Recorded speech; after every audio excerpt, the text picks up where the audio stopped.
firepower as Russian forces, under Vladimir Putin's orders, ramp up the attacks on key parts of Ukraine. Good morning, I'm Erica Hill in New York.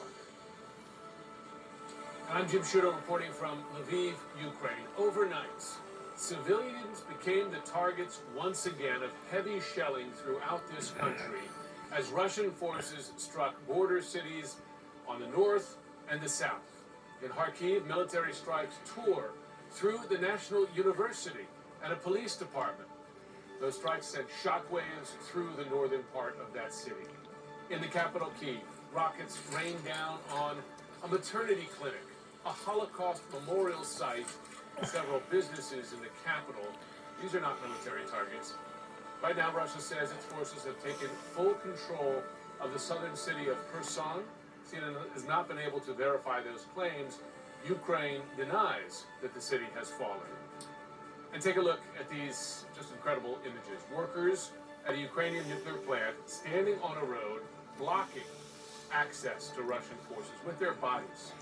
Ukrainian President Volodymyr Zelensky is optimistic while pointing out what he says are Putin's losses. Russian mothers are losing their children in a completely foreign country. Think of this number. Almost 6,000 Russians died. Russian military in 6 days of war. This is without counting the losses of the enemy last night. 6,000. To get what? Get Ukraine? This is impossible. The U.S. is now taking further action. President Biden announced last night he will ban Russian aircraft from entering U.S. airspace. Several European countries have done the same, while reaffirming that Putin's aggression, and he kept using the name Putin, stands alone. Putin is now isolated from the world more than he has ever been. Distinguishing Putin from the Russian people. Here in Ukraine, I'm thinking this morning of the Ukrainian soldiers, men and women, mind you, who slept and fought last night in the biting cold here, and the civilians who are increasingly the deliberate, not accidental targets of the Russian onslaught. There are tanks in the streets of several European cities that were free and peaceful just last week. These are scenes of World War II in the year 2022. Let's begin this morning in the capital, Kyiv. CNN senior national security correspondent Alex Marquardt. He visited the extensive damage in Ukraine's capital this morning, and he filed this report.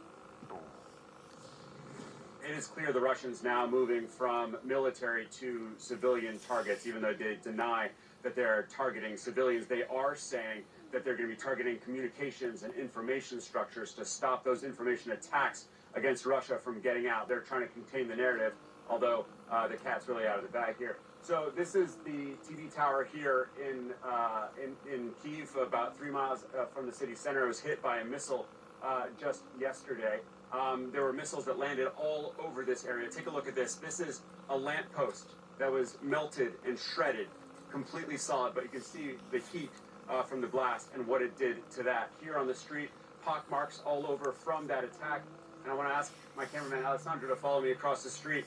That there was a gym. You can see it's still smoldering.